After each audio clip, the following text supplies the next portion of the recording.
Hello and welcome to Starting Up. We come to you this week from the Palladium Mall here in South Mumbai. Over the next half hour, we have a special interview with an entrepreneur who's in many ways been instrumental in building the web infrastructure in this country.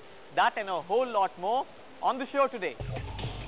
Can intelligent angels take on the roles of sales executives online? Is Vimagino on Super Angels.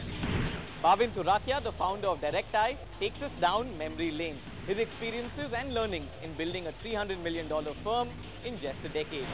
And finally, we head to NASSCOM Emerge Out to meet some of the most innovative startups creating SaaS applications for small medium businesses. Well, in shopping malls like this one, you're often surrounded by customer executives who help you with your purchase decisions. Yup, it all adds to that wholesome retail experience. Well, unfortunately, you don't get the same sort of support on e-commerce sites online. A startup named Vimagino is trying to enable just that. Here they are on Super Angels. Hello and welcome to Super Angels, the show where we endeavor to find India's next super entrepreneur. I have with me Super Angel Sanjay Pathasati. Sanjay, welcome back onto the show. Nice to hear. Nice haircut. Thank you very much, Sanjay. So Sanjay, the startup we have on the show today is one named Vimagino. Interesting name, interesting product. It's one which actually helps automate customer service for e-commerce companies. What's your view on this sub-niche? This area of listening technology is very interesting. I'm on the board of a company that does that listening. It's called Open Amplify. So I'm very interested to see how these guys are approaching this problem. So Sanjay is clearly totally plugged into this sub-niche. Is that a good thing for Vimagino or a bad thing? Let's find out. Let's face it, we all love the attention we get when we walk into any store. So why should the online world be any different? Wouldn't it be great if you had attendants that you could actually consult with in real time when you visit sites like Amazon? Well, that's exactly what we enable at Vimagino.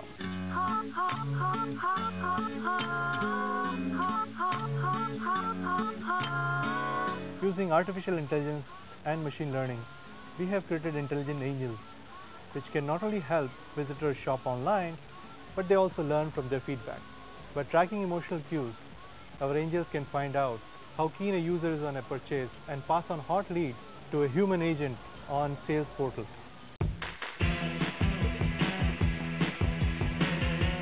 We rolled out a pilot for India-time shopping and we realized 43% of the queries customers were asking were pre-order queries.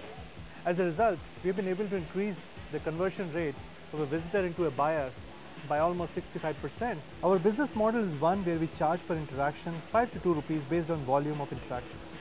Ultimately, we want to partner our customers to drive more sales through their website in a gain-sharing model. Using this business model, we have revenue visibility of $100,000 for this financial year, and we project that this will go up to $95 million in 5 years.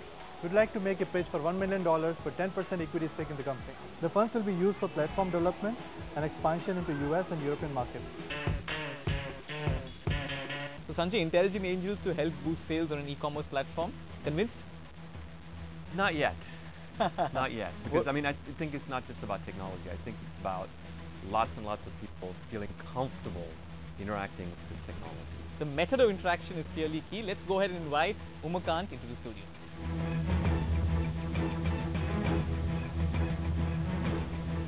Umakant, it's a very interesting technology. Take us through your background, your history, and some of the steps that led to Vimagino. Vimagino stands for Virtual Imagination. I was in Wipro for a long time, and before quitting, I was looking at front office part of business for Wipro, and I realized that there was a very interesting transition that was happening. Customers were first landing up on the web, and there was a big shift in terms of numbers. So they went from 15-25% to something like 75% in 2010 in terms of first contact being on the web. And that was a very interesting shift for me, because what I realized was customers are actually there on the web while you're actually selling offline. Right? So you actually need to replicate whatever is the selling process which is there in the physical form onto the web. So we wanted to make that experience seamless. You know, one of the big things about automobile showrooms was, you know, people went onto the web so that they can avoid the salesperson. How do you really bridge that trust gap with the technology? Absolutely. I think you raised a very valid point. What we wanted to make sure was that there was one consistent voice that customers can take help of. Now customers are smart enough whether to trust that voice or not, right? But if they want help, the help is there. You're convinced it works?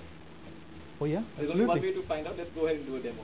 Sure. Who do I talk to if I want to invest in this company?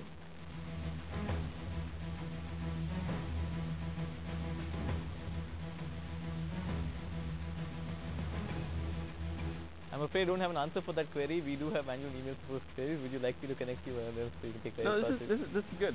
So, Umukar, one of the things you mentioned on the pitch is that the angel Maya is not only intelligent, but it can also emotionally respond to humans. Why don't we tell Maya that she's bothering us and that we don't want to deal with her anymore? Are you?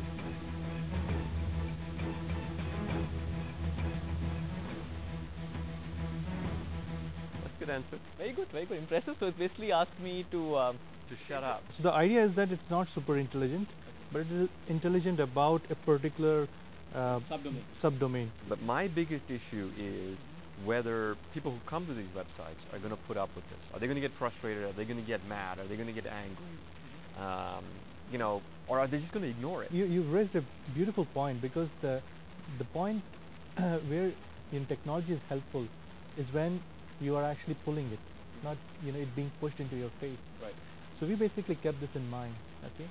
So we actually do a clickstream analysis in the back to determine what's an optimum time that you might be actually looking for help. So we pop this open when you are actually looking for some help or additional information, or you're lost somewhere. Sanjay, what do you make of the product? You need a lot more kind of human factors, design, experienced people working with you, because I think that's you haven't pushed the envelope on that. And if that's going to mean the difference between success and failure, I think you guys are a bunch of geeks, and I mean it in the nicest possible way. You need a few designers and anthropologists and human experience designers and things like that. Umukar, why don't you take us through the evolution of thought, because you have two revenue model strategies, right? You have the $3, $5 per interaction, and you have the percentage of share of revenues, right? So take me through both the revenue models. Sure. For companies which are not selling anything on the web, right? For them, something like per transaction item, charging based on the volume makes very much sense. That's like a call center model. Per interaction model.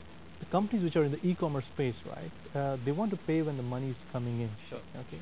They're happy paying then. They're happy doing that, even if it is like 1% of whatever amount is.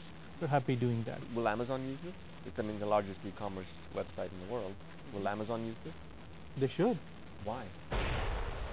Why not? Because I think Amazon does $68 per customer. It's the highest, value per customer, I think. The way we price it is that when we make it successful, we basically take a percentage of it. Yeah, but if I'm Amazon, I don't want to pay you a percentage. I mean, my margins are already fairly low. And I'm already big enough. I'm already big enough. I mean, fine, if you're going to help me, great. But a percentage of revenue, I'd rather just try this, for the hard cases. I mean, I'd rather just use it, for scenarios that I found are very hard to convert people, and not necessarily pay you revenue per transaction. Which kind of begs the question: why don't you just give it away and monetize the intelligence later? Go to Amazon and say, use it, right? Use it, and then all the data comes to you. And Vimagino sends them a report at the end. Not necessarily. At the end of, let's say a year, because remember, it takes about 500 to 1,000 interactions to actually get smart, right?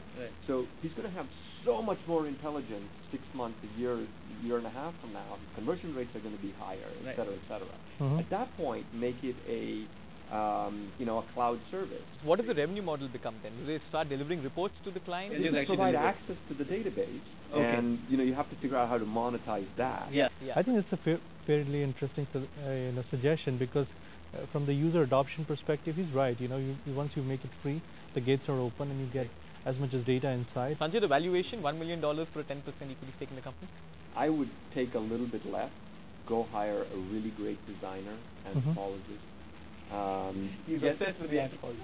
Get a lot more data at scale, and then go ask for the big money. Sanjay, you've met the entrepreneur in flesh and blood. You've seen the product and you've interacted with Maya.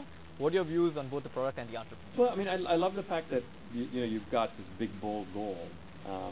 Both the technology and the markets that you're going after. You do need a little bit more of a 360 view when you use the experience side, and how to really use the business model to accelerate the adoption. They give it away free. Fantastic. So Sanjay loves the product.